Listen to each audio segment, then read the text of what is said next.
আল্লাহ ব্যতীত অন্য কারো ইবাদত জায়েজ নয়।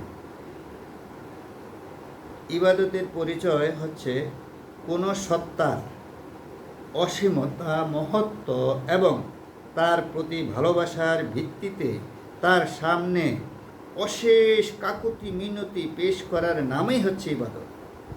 আল্লাহ ব্যতীত অন্য কারো সাথে অনুরূপ আচরণ করাই শিরক।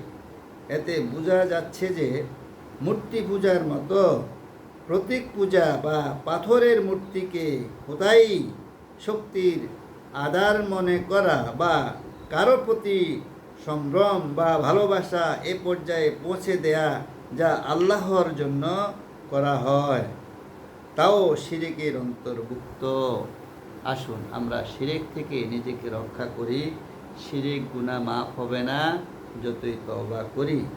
আসুন আল্লাহ রাব্বুল আলামিনের দয়া হাসিল করি।